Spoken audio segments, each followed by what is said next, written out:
pandemia do novo coronavírus pode afetar as regras dos planos de saúde? Para conversar sobre este assunto, nós convidamos o professor da Universidade Federal Fluminense e da Fundação Getúlio Vargas, Plínio Lacerda Martins, que também é membro do Conselho de Defesa do Consumidor da Ordem dos Advogados do Brasil no Rio. Ele disse que nesses tempos de crise sanitária, as regras podem ser flexibilizadas.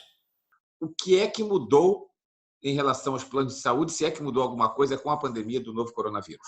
A grande questão que se faz hoje é a flexibilização desse contrato. Esse contrato que é contrato cativo, outros chamam de contrato sucessivo, mas é um contrato complexo, né? Não é um contrato que não é possível, não seria totalmente crível você buscar nesse contrato, elencar todas essas causas que possam vir estar previstas no contrato, como, por exemplo, agora a pandemia. Só para você ter uma ideia, há tempos atrás, até isso foi alvo de enfrentamento junto aos tribunais, tínhamos uma cláusula contratual que impunha a limitação de internação hospitalar, né, dizendo, olha, o consumidor assinou um contrato, então é necessário que, no caso de internação hospitalar no CTI, 30 dias são suficientes e isso foi necessário buscar uma mitigação. Então, respondendo à sua indagação, o que se busca hoje é rever, né, as questões que muitas delas, às vezes, até com previsão legal, mas envolvendo esse fortuito, que nós chamamos de fortuito externo, é necessário renegociar algumas questões que são dadas dentro de uma cláusula contratual. Existe um debate que surgiu agora porque alguns setores, algumas autoridades dizem que é preciso que se faça uma fila única, usando o setor privado e o setor público. Como é que fica a situação de quem pagou a vida inteira por um plano de saúde e agora talvez não tenha vaga porque tem que dividir com o setor público, já que o setor público não fez a tarefa de casa, aliás, não vem fazendo há algum tempo? Essa questão é interessante porque o setor público, mesmo quem paga o plano de saúde, tem direito a usar o setor público, é o próprio SUS, né? Então, não quer dizer que está excluído. Eu estou no plano privado, então não posso usar o público. Por isso que o nome chama-se saúde suplementar. Então, a questão de uma fila única é uma questão de política, né? Que isto, na verdade, vai buscar atrair talvez maiores investimentos para a saúde pública, que elas estão totalmente necessárias de investimentos, enquanto a saúde privada, quer dizer, os hospitais privados ou mesmo a saúde suplementar, ela é remunerada através dessas contraprestações. A ideia para o consumidor, que é o chamado usuário do plano de saúde, ele pode se valer muito quantas vezes a gente verifica que um stent, né, um caso só de angioplastia, é negado para um usuário do plano de saúde e ele obtém um êxito ingressando na justiça da própria União, do Estado, do município, ou seja, do poder público. E, nesse caso, isso que se fala hoje, o poder público requisita esse valor, né, como forma de compensação. Eu verifico isso como uma questão de política e de investimentos necessários, porque o usuário tem, e está na Constituição Federal, é o direito do cidadão da obtenção da saúde. A crise dramática que a gente vive na saúde pública pode levar a situações talvez tão dramáticas ou mais do que o que está acontecendo. No caso de uma pessoa não ter vaga no hospital público e o Estado requerer uma vaga privada e quase que ao mesmo tempo chegar uma pessoa que pague por aquela vaga privada, como é que se pode resolver esse caso?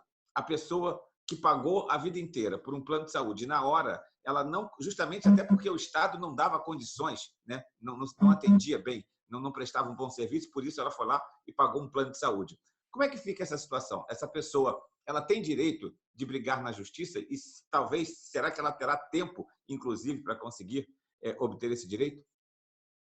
Isso é o que a doutrina chama de teoria da reserva do possível, né? A teoria que envolve a necessidade de evitar as necessidades de escolhas dramáticas como esta, como poderíamos acrescentar a questão de um paciente idoso e de um paciente, uma criança, o idoso pelo plano de saúde e a criança pelo plano público, né?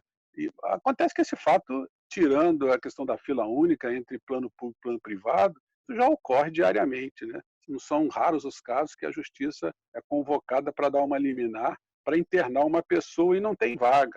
E como é que se faz, então, nesse caso? Expede-se um mandado de internação e esse mandado, cumprindo a liminar, é feito. Eu acrescento que a lei não previu, não fez essa previsão, né? Então, por essa ausência de previsão, vai ter que buscar o Poder Judiciário para, caso a caso, né, verificar essas possibilidades do direito de cada um. Agora, a gente está vivendo uma situação também de caos na economia, muita gente perdendo emprego e ficando sem condições até de poder pagar por um plano de saúde. Como é que fica essa situação? Se quem fica inadimplente numa situação dessa de pandemia, precisando de atendimento, ela vai conseguir de alguma maneira esse atendimento? O atendimento tem que ser prestado, principalmente para o usuário, né, do plano de saúde em suas redes credenciadas ou mesmo nos hospitais que são referenciados. O problema da questão da pandemia, da dificuldade financeira, da patrimonialidade, isto, a lei, por exemplo, às vezes a lei consegue fazer essa previsão, coisa que não fez a previsão no caso de fila única, né, como nós falamos anteriormente. Mas no caso por exemplo, a pessoa ficar inadimplente, a lei estabelece que não é possível ter a ruptura do contrato. Então, a lei dá uma tolerância de até 60 dias após a notificação do consumidor, do usuário do plano de saúde, ele pode continuar, mesmo não pagando o plano, e recebendo a contraprestação do plano. Mas veja bem, a ANS até tem um voto de louvor nesse sentido, ao oferecer para os operadores de plano de saúde, ela propôs um termo de compromisso para que as operadoras não rescindissem, embora a lei faculte rescindir, cancelar o contrato depois de 60 dias, que a pessoa não pague o plano, ela permitiu, fez um termo de compromisso, pedindo para suspender, para aguardar, para não cancelar até o dia 30 de junho. Eu, quando fui promotor de justiça, fui titular numa promotoria de defesa do consumidor, eu recebi no meu gabinete um usuário do plano de saúde que estava em atraso superior a 90 dias. Eu tive que explicar para ele que ele não teria esse direito ao plano de saúde em razão da própria lei não beneficiar e o próprio Código do Consumidor não lhe dava essa faculdade, poderia se valer do plano público, né, de usar os hospitais públicos. Nesse contexto aí, me parece que a abordagem feita pela ANS de sugerir às operadoras para pleiteando, para firmar um compromisso, né, de não cortar, de não rescindir o contrato, ele é plausível, mas as operadoras, inclusive pela FenaSaúde, né, elas não resolveram aderir, poucas aderiram, a maioria preferiu dizer que se fosse feito essa suspensão dos contratos pela inadimplência, isso poderia afetar a liquidez, a solvência das operadoras. Então, no caso aí do usuário que está com dificuldade, o que a sugestão que se dá, inclusive pela Comissão de Defesa do Consumidor, é que a pessoa primeiro pleiteie junto à sua operadora, demonstre a sua dificuldade, faça um arrazoado, uma cartinha, alguma coisa que possa documentar, dispondo dessa necessidade, embora todas as operadoras não aderiram, algumas, poucas aderiram, e aí demonstre ali a sua necessidade, a impossibilidade. Uma vez não obtendo esse êxito, com esse documento, né, e a recusa vindo da operadora, citando inclusive a lei, ele pode se valer do Código de Defesa do Consumidor, que no artigo 6º, inciso 6, estabelece a possibilidade, com direito básico, né, a revisão das cláusulas contratuais, artigo 6º, inciso 5, a modificação de cláusulas imprevisíveis, né, das cláusulas que são excessivamente onerosas. Então, seria, talvez, esta a saída próxima para o usuário consumidor. Nesse momento de isolamento social tão importante para evitar o contágio do coronavírus, muitos médicos e empresas estão sugerindo a telemedicina. Mas caso o usuário não queira, como é que fica essa situação? É uma questão realmente difícil, né? Veja bem, o que poderia ocorrer, e também, mais uma vez, a própria Agência Nacional de Saúde Suplementar, ela antecipou, né, e corroborando o isolamento social, ela referendou a telemedicina, chamada telesaúde, que se chama de TIS, né, que é a troca de informações de saúde suplementar, permitindo e obrigando que os planos possam cumprir isso dentro do seu contrato sem nenhum ônus, quer dizer, sem nenhum acréscimo, embora também sem previsão legal, a ANS diga que isso está dentro do contexto do plano de saúde, nas obrigações de meio que é feito. Agora, se o usuário consumidor ele busca a satisfação da sua pretensão, dirigindo justamente a uma daquelas unidades em que é facultado, a grande pergunta é saber o seguinte: teria o dever da própria instituição, hospital, clínica, em atendê-los, já que há uma determinação das autoridades de isolamento total, de fechamento? E eu vislumbro que, nessa hipótese, a empresa pode se valer de alegar que o caso fortuito, né, ou de força externa, ela não poderá cumprir e facultando ao consumidor a telemedicina. O que não pode deixar de oferecer é a contraprestação. Então, se porventura ela tem condições, em alguns municípios, né, o lockdown não foi decretado, não foi dado, e outros possibilitam, ele não vai ter dificuldade.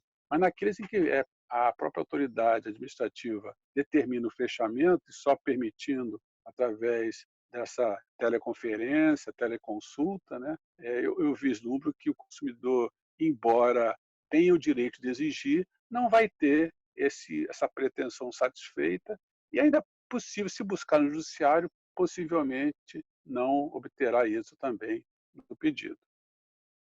O coronavírus está lotando os hospitais públicos e privados, mas as pessoas continuam também tendo outros problemas de saúde, AVC, problemas de coração, tiroteio, enfim, por algum motivo podem parar no hospital privado. Esses hospitais, pela lei, eles são obrigados a deixarem reservados leitos exclusivamente para outros problemas, além do coronavírus? Não, na verdade, não há previsão legal para isso. Volto mais uma vez na minha atividade, eu, durante 30 anos, fui promotor de justiça titulado uma promotoria do consumidor e, às vezes, alguns hospitais, para não descumprir uma ordem judicial, deixavam alguns leitos vagos simplesmente para o cumprimento, para não ter problema com a justiça.